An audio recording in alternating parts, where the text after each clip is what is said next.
इस समय मैं हमारे एनाबैप्टिस्ट कलीसिया मेरोनाइट कलीसिया की जो शुरुआत हुई किस प्रकार से हुई उसके एक संक्षिप्त इतिहास को आपके सामने रखूंगा।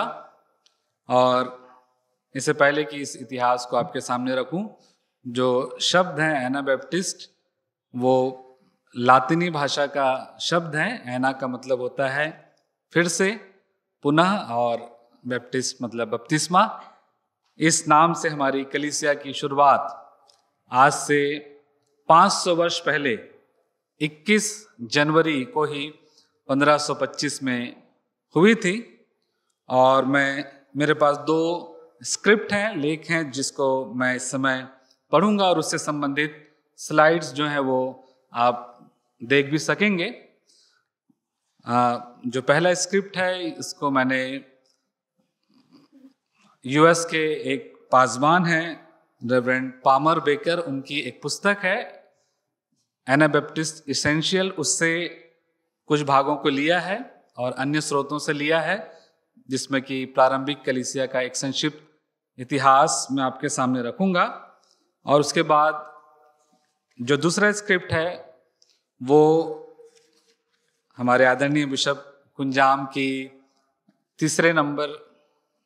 दूसरे नंबर की बेटी श्रीमती एलिजाबेथ कुंजाम के द्वारा से लिखा गया है, जो कि पुणे में रहती हैं और वर्तमान में वो पत्राचार से AMBS Anabaptist Mennonite biblical seminary USA से ग्लोबल एनाबैप्टिज्म पर वो MA कर रही हैं और उनके द्वारा से इस 500वीं वर्षगांठ पर यह लेख संक्षिप्त इतिहास के रूप में लिखा गया है।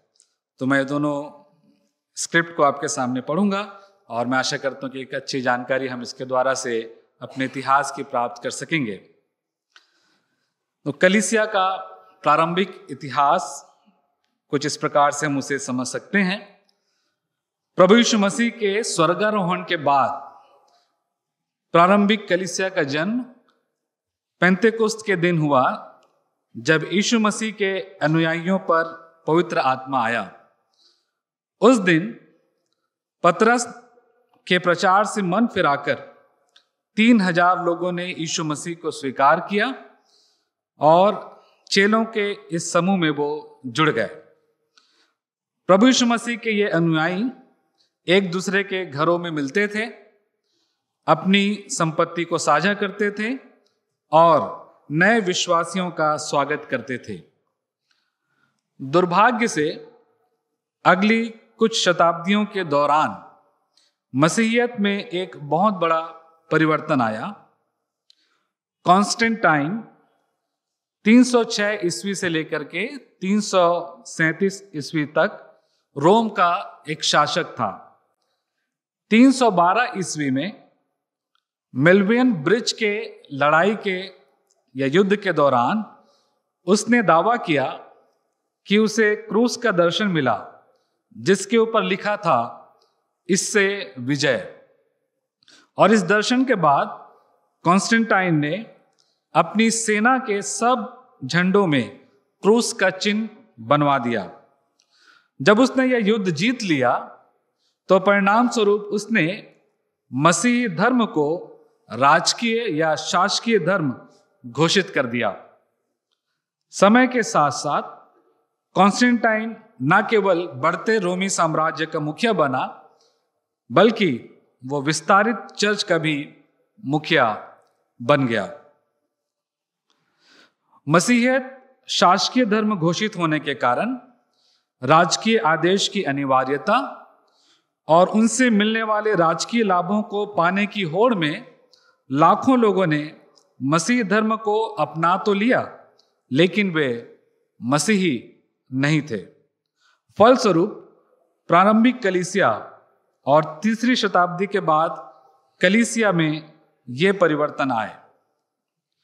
जैसे कि प्रारंभिक कलीसिया जो थी वो अवैध मानी जाती थी, लेकिन 3री शताब्दी के बाद वो एक वैध कलीसिया हो गई।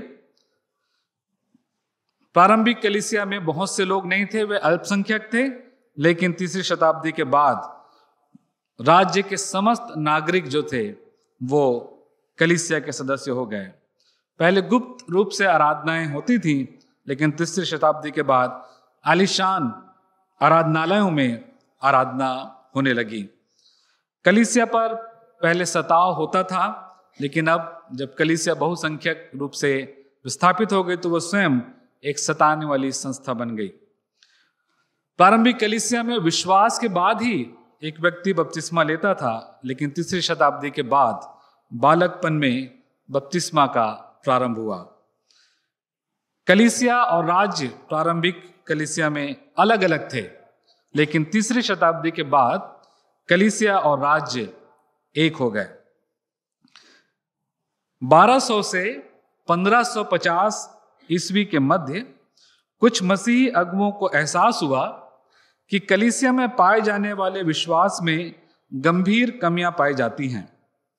इन अगुओं में सुधारवाद आंदोलन के प्रणेता मार्टिन लूथर, जो जर्मन भिक्षु व प्रशिक्षित अगुवे थे, उल्रिच ज्विंगली जो एक स्विस पास्टर थे, और जॉन कैल्विन जो एक प्रभावशाली फ्रेंच थियोलॉजियन थे। इन अगुओं द्वारा कलीसिया में सुधार के प्रयास के साथ ही 1517 में प्रोटेस्टेंट कलीसिया या पुनर्जागरण की शुरुआत हुई। यद्यपि प्रोटेस्टेंट कलीसिया के रूप में अलग होकर कलीसिया में बहुत सुधार तो आए, परंतु अब भी कलीसिया में पुरानी रीति विधि अनुसार बच्चों का बपतिस्मा, कलीसिया में शासन का अधिकार व हस्तक्षेप एवं राष्ट्र के आह्वान पर युद्ध के दौरान हिंसा में कलीसिया की सहभागिता एक सामान्य प्रैक्टिस थी। और इन्हीं संदर्भों में एनाबैप्टिस्ट आंदोलन या कलीसिया का उद्गम हुआ। भले ही लूथर और ज्विंगली के प्रयास महत्वपूर्ण थे, अन्य लोगों को महसूस हुआ कि जिन बदलाव की लूथर और ज्विंगली मांग कर रहे थे वे काफी नहीं थे। खास तौर पर शिशुओं का बपतिस्मा, जिसे लूथर और ज्विंगली ने नहीं छोड़ा। शिशुओं का बपतिस्मा इसलिए चलन में लाया गया था ताकि जन्म से ही एक शिशु चर्च का ही नहीं बल्कि राज्य का भी सदस्य बन जाए और राज्य द्वारा दिए जाने वाले विशेषाधिकारों का लाभ उठा सके। इसलिए हर माता पिता अपने शिशुओं का बपतिस्मा जन्म होते ही कर देते थे। यह रिवाज एक तरह से राज्य की ताकत बनाए रखने का अहम तरीका था। तभी स्विट्जरलैंड के उल्रिच ज्विंगली के कुछ शिष्यों ने एक नया समूह बनाया और चर्च में पूर्ण बदलाव की मांग करने लगे। ये शिष्य थे कॉनरेड ग्रेबल, फेलिक्स मांज और जॉर्ज ब्लाउरक। ये लोग मानते थे कि मसीह धर्म सही मायनों में तभी मसीह होगा जब चर्च का हर सदस्य व्यक्तिगत रूप से अपने विश्वास का अंगीकार करेगा, ना कि चर्च और राज्य द्वारा दिए जाने वाले प्रलोभन के दबाव में।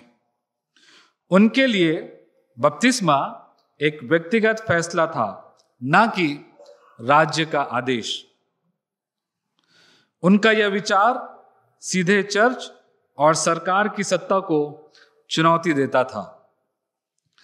21 जनवरी 1525 के दिन स्विट्जरलैंड के ज्यूरिक के एक छोटे से समूह ने एक क्रांतिकारी कदम उठाया। जॉर्ज ब्लाउरक ने कॉनरेड ग्रेबल से कहा कि उन्हें विश्वासियों के रूप में वे बपतिस्मा दें। आपकी जानकारी के लिए कॉनरेड ग्रेबल ना ही पोप थे, ना ही कोई धर्मगुरु, फिर भी उन्होंने अपने साथी जॉर्ज ब्लाउरक को विश्वासियों का बपतिस्मा दिया। फिर जॉर्ज ब्लाउरक ने अपने अन्य साथियों को बपतिस्मा दिया। यह कदम बड़ा और साहसिक था। उनके लिए विश्वासियों का बपतिस्मा सिर्फ पानी का बहाव नहीं था, यह चर्च और राज्य दोनों की सत्ता से स्वतंत्रता की एक घोषणा थी। यह एक बयान था कि विश्वास व्यक्तिगत होता है, संस्थागत नहीं। इस साहसिक कदम का परिणाम तत्काल और तीव्र था। ज्यूरिख के धार्मिक और राजनीतिक नेता विश्वासियों के बपतिस्मा को एक खतरनाक विद्रोह मानते थे। जहां शिशुओं का बपतिस्मा चर्च और राज्य के प्रति निष्ठा का प्रतीक बन चुका था, वहां शिशुओं का बपतिस्मे को अस्वीकार करके इन तीनों साथियों ने चर्च और राज्य दोनों की सत्ता को खारिज करने की कोशिश की। इस वजह से इन तीनों को बहुत सताया गया। उनका मजाक उड़ाते हुए उन्हें एनाबैप्टिस्ट नाम दिया गया, जिसका अर्थ है दोबारा बपतिस्मा देने वाले। कॉनरेड ग्रेबल, फेलिक्स मार्च और जॉर्ज ब्लॉरक को गिरफ्तार किया गया। कुछ सालों में फेलिक्स मार्च और जॉर्ज ब्लॉरक को उनके क्रांतिकारी विश्वास और विश्वासियों के बपतिस्मा का समर्थन करने के लिए मौत की सजा सुनाई गई। फेलिक्स मार्च को 1527 में नदी में डुबोकर मार दिया गया। एनाबैप्टिस्ट आंदोलन के वे पहले शहीद थे।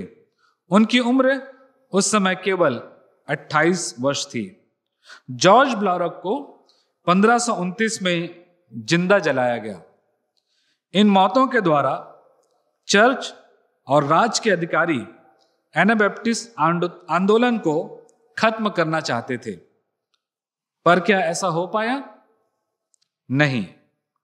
इन तीनों की बहादुरी ने और लोगों को प्रेरित किया और इस प्रकार एनाबैप्टिस्ट आंदोलन आगे बढ़ता गया। आज जब हम इन घटनाओं को याद करते हैं, हमें अपने बपतिस्मा के बारे में सोचना चाहिए। क्या यह किसी व्यवहारिक कारण से था, जैसे किसी क्रिश्चियन कॉलेज में दाखिले के लिए सिफारिश पत्र, या चर्च में शादी की अनुमति के लिए, या क्या यह डर के कारण था कि मरने के बाद हमें दफनाने की जगह मिलेगी या नहीं?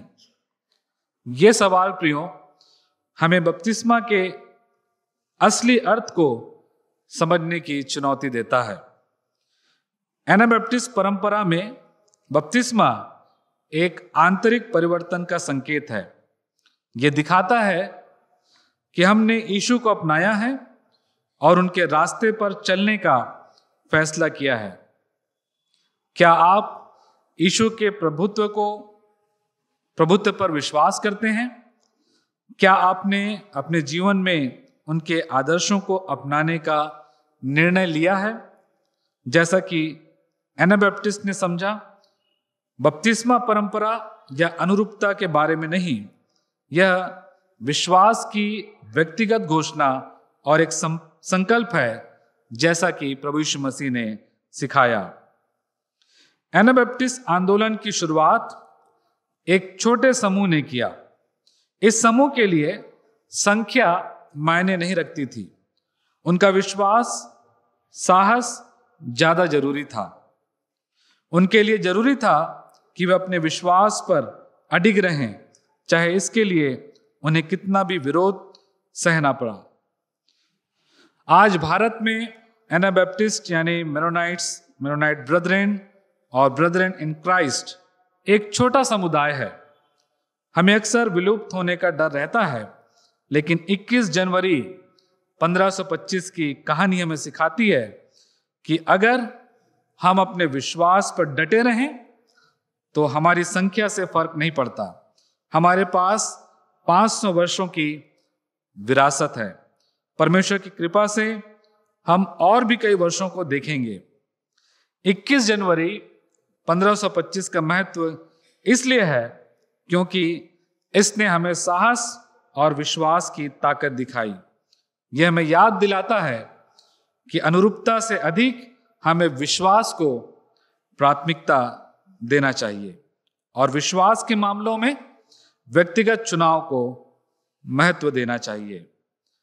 याद रखें, एक छोटे समूह की एकता और साहस कई बड़े बदलावों का अग्रदूत बन सकती है।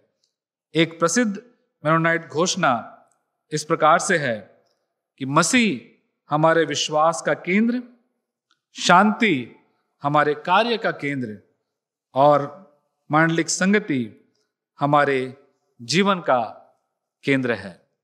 और इस प्रकार से जब एनाबैप्टिस्ट कलीसिया बढ़ती गई, 16वीं शताब्दी में हॉलैंड के रोमन कैथोलिक प्रिस्ट मैनो साइमन भी जो हैं वो इस विचारधारा से प्रभावित हुए और वो इस आंदोलन से जुड़ गए और फिर वो एक अगुवे के रूप में स्थापित हुए कि कुछ लोग तो ये सोचने लगे कि ये लोग मैनो साइमन की शिक्षा पर चलने वाले लोग हैं और इसलिए कुछ स्थानों में लोगों को मेनोनिस्ट भी कहा जाने लगा और मैनो साइमन के नाम से ही फिर हमारी कलीसिया का नाम मेनोनाइट आया है।